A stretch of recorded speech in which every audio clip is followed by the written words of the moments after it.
80 Nigerians committed fraud in America. And so what? 80 people committed the fraud. All of a sudden, all Nigerians are fraudsters. There are some Nigerian surgeons in America. They have not made all Nigerian surgeons. There are hundreds of thousands of Nigerian nurses in America. They have not made every Nigerian a nurse. All of a sudden, you come out with this, your 80 people. All Nigerians now have bad name. Hello guys, and welcome back to my YouTube channel. If you're new to my channel, hello and welcome to my channel. My name is Soma. And to all of you that keep coming back, hello and welcome back. Quick reminder, if you've never subscribed, just to remind you to click that red button there that says subscribe, and after that click the bell sign. That way you get a notification whenever I upload a new video.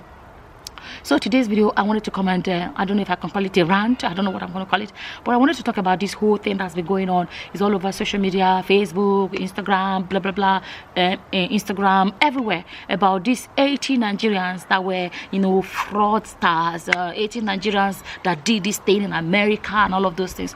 Let's be honest, right? It's embarrassing if truly they did it, because I don't trust that country. I'm being honest with you. I don't trust them. Okay, that's that. If they did it, I'm not saying it's not beyond our people. Nigerians are able. We know that. Let's be honest, they're able. It's embarrassing. Let me start by saying, yes, it's embarrassing that our people did this things. If they did it, it's embarrassing. And I think to myself sometimes, some of Nigerians are so this kind of sophisticated criminals that they can do things like this, and yet they are sitting back and allowing our government to be messing up. Why don't they?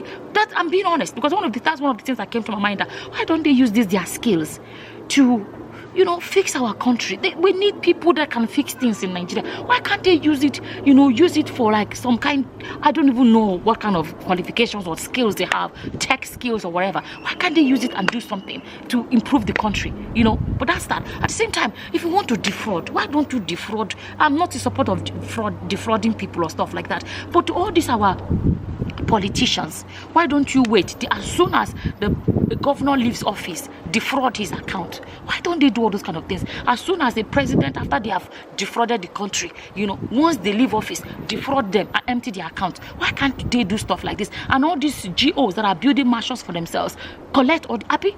What do you want me to say? Why don't you use it where your skills are needed? Those are the things that bother me, because I don't understand. You have all these skills to be operating in a country like America, as skilled as that, not even local from Nigeria, operating in America, stealing money in America, and you cannot use it to direct it some other places to do something for the country. So let's put that one side. It's embarrassing. Let's be honest, it's embarrassing. That said, at the same time, let's be honest. Where is this coming from? Where is this coming from? One, when the government does not want to fix the country, because this is where this insult is coming from. They don't want to fix the country. A lot of people are desperate. I'm not excusing bad people. I'm not excusing criminals. Country affected all of us. All of us are not out here committing crime. We're still trying to live legal lives and do the right thing and live in the right path and not be criminals. So there's no excuse for that. But I still have to be honest and say, to a great extent, all this, when the country is bad, the economy is bad, this is how people start looking for other ways to survive. So let's be honest. To an extent, we can say our government is to blame. And then I'm going to come back and talk about our pastors in that country. Let's say it. What do they preach? What do they preach? These are the things that happen when all they preach about is financial growth. Today you hear things like, this is one of the things that annoys me. You hear things about, what's it called? Millionaires Conference, church, millionaire this, millionaire that. Which part of the Bible supports this idea of making people millionaires? Which part of the Bible is that?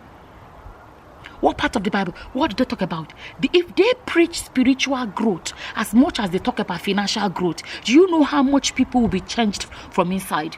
These are the pastors. Was there not one pastor that day, pastor in Nigeria, that was asking people $1 billion? What, when a pastor is asking, tell me where a pastor expects anybody to get money like that from? Please tell me. It's going to be fraud. Tell me, it has to be fraud for somebody to bring that kind of money to the church. And the pastors will never ask them, oh boy, where is this money from? They don't ask. All they know is just give. Let me tell you something else I have to say. This rich man came to Jesus and said, how can I make heaven? What did Jesus tell him? Sell everything you have. And he said, go and give it to the poor. Go and give it to the poor. Jesus did not say, sell everything you have and bring to me. This is your GOs of these days. They will say, go and sell and bring to me. The person that is telling somebody to bring $1 million. We'll never tell that person, go and give $1 million to the poor. No, bring $1 million, contact my secretary. This is what we're talking about. Those church members that can donate big money are the ones they give front seat in church. They are promoting financial growth, not spiritual growth. Financial growth, not spiritual growth.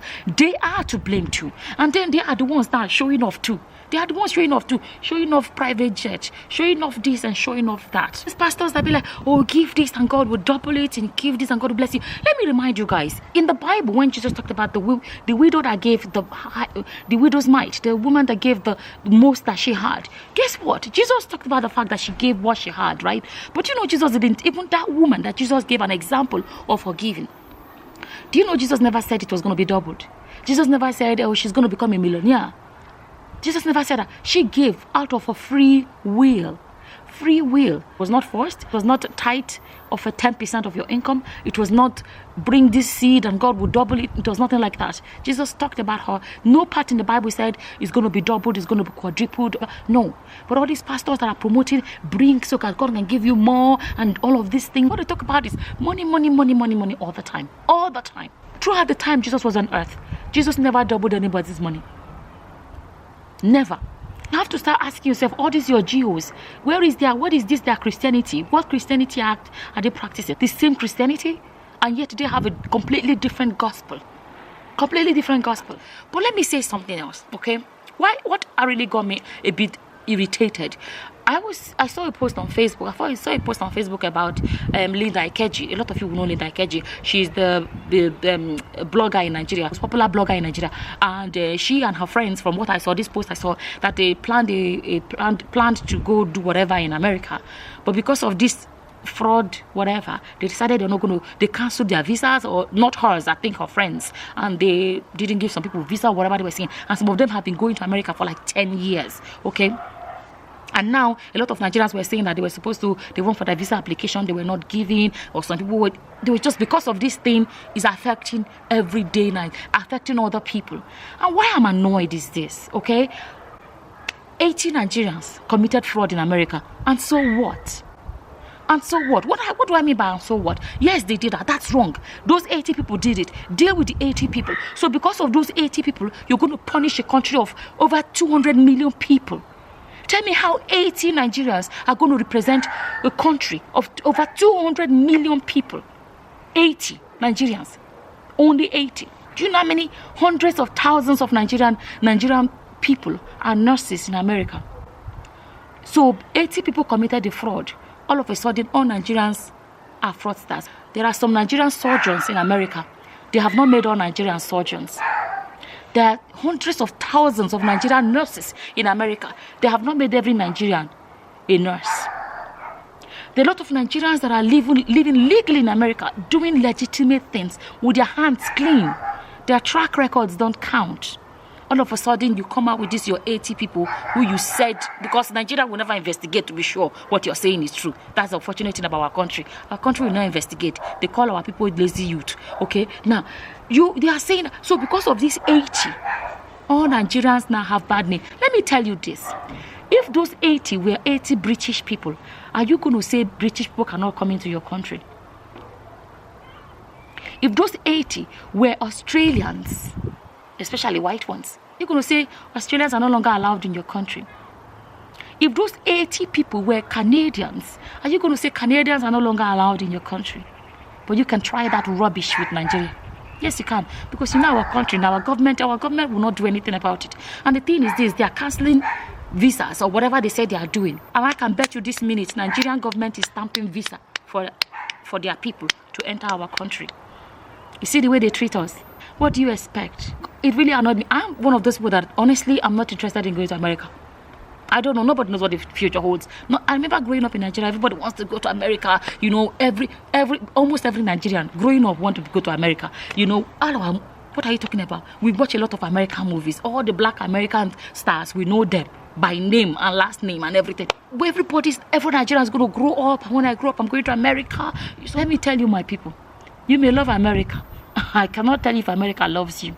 I cannot tell you that. If there's any other country you want to go, just focus on that side and go. I'm the kind of person that, to be honest with you, when I was a kid, maybe I would say America. As I am right now, to be honest, I'm not interested. If I want to go to America right now, I can go to America, but I don't want to. I've never been interested in going to America. My son in college was telling me, he wants to go to America for his work experience. And I said, my dear, please choose another country, not that country. I said, you're a black boy. You're a black boy. That isn't the country I want my son to be going to. The country where, of all the countries in the world, I've never seen so much racism drama in the country. Puts me off. I just want to say to my fellow Nigerians, start looking for other countries to go to. You don't have to go to America. There are a lot of other beautiful countries in the world. It doesn't have to be America, because let me tell you, their president does not want you. If you have not got the message yet, let me tell you that. They don't want you. Don't get me wrong, there's some amazing American people. But the system, the American government, their system has been set up against people of color. Their president, it is glaring. He doesn't hide it. Look for other countries to go. Country where the people at the top are openly racist, without any consequences. Openly racist. What do you expect? The sad thing is that there was a time when Nigerians never wanted to go and live abroad. Nigerians go to abroad, school, and come back and have a life. There was a time when Nigerians were not too keen about going abroad. But now our country, unfortunately, is so bad. Everybody is trying to run out of the country. People are crossing through the Sahara Desert. People are looking for any way at all out of the country. It's a shame. The state of things in that country is a real shame. And then at the same time, we have government officials living so high and mighty. Their children are schooling abroad, and the mega pastors in the country, and they are so stinkily rich, flying private jets, and their children are schooling abroad and having all these amazing lives and leaving people in abject poverty. Abject poverty. These are all parts of the problem. Is the everyday man that's still going to suffer it? Do you know there's somebody that has been waiting for American visa for like years, and finally because of 80 people he's going to be turned down, or he's not going to be able to go to America for think about these things. At the end of the day, it doesn't affect me, but I'm thinking about people that are going to be affected because of the actions of 80 people. Like I said, what they did is wrong, but they do not define us as a country. My point is this: what these people did was wrong. 80 Nigerians did something wrong in America. That is wrong, but at the same time, hundreds of thousands of Nigerians in America that are doing the right thing, and I do not believe that the 80 should define who we are. And with that, I'm just going to say thank you for watching. Until the next time, guys. Bye-bye. Bye.